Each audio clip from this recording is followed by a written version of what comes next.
અમારી પાસે પ્રાઇમરી અમુક નામ આવ્યા છે, પણ એ બાબતે હાલમાં હજી તપાસ ચાલુ છે.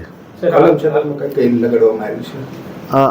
આ જે એમાં બીએનએસની 109, 311, 189(2), 191(2), 191(3), 190, 351(3), 118(2), 118(1) તેમજ આર્મ્સ એક્ટની કલમ લગાડવામાં આવી છે. સર, આ યુવરાજસિંહને મારવા માટે દેવાજ ખાવડ દ્વારા પૂર્વાયોજિત કાવતરું કહી શકાય કે કેમ?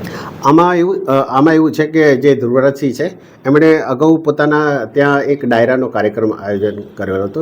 એ ડાયરાના કાર્યક્રમમાં આ દેવાજ ખાવડને આવવાનું હતું, પણ કોઈ કારણોસર તે ત્યાં ગયેલ નહીં અને એના જે 8 લાખ રૂપિયા એમણે અગાઉ લઈ લીધેલ હતા અને એ બાબતે એમણે અગાઉ બોલાચાલીને માથાકૂટ થઈ હતી, એનું મન દુઃખ રાખ્યું હતું.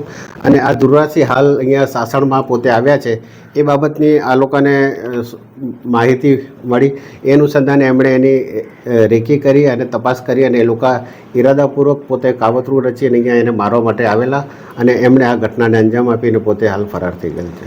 સર, આ પૂર્વાયોજિત કાવતરું હતું તો આમાં 307 કલમનો ઉમેરો થઈ શકે કે કેમ?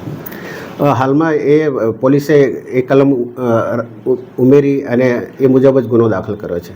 આરોપીને પકડવા માટે આપણે કોઈ ટીમો કે કંઈ બનાવી છે? હાલમાં અમારી એલસીબી, એસઓજી, સ્થાનિક પોલીસની જુદી જુદી ટીમો અલગ અલગ જગ્યાએ કાર્યરત છે. તેમજ અમારા જે હ્યુમન ઇન્ટેલિજન્સ છે, ટેકનિકલ સોર્સ છે, તેમજ જુદા જુદા સીસીટીવી ચેક કરીને હાલમાં આરોપીની ધરપકડની કાર્યવાહી ચાલુ છે.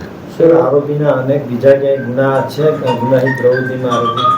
હાલમાં જે આ દેવાજ ખાવડ છે એના વિરુદ્ધ અગાઉ રાજકોટમાં એક ગુનો દાખલ થયેલો છે, એવી વિગત હાલ સામે આવી છે. સર, આ અમને રેકી કરતા હતા, કઈ રીતે ખબર પડી શાસનમાં છે? કંઈ સોશિયલ મીડિયાના માધ્યમથી?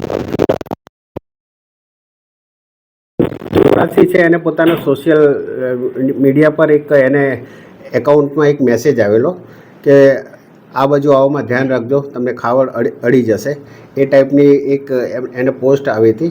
એના ઉપરથી એને લાગ્યું કે એની રેકી થઈ રહી છે અને હાલ એના પાછળ કોઈ માણસ આવવા લાગેલા છે.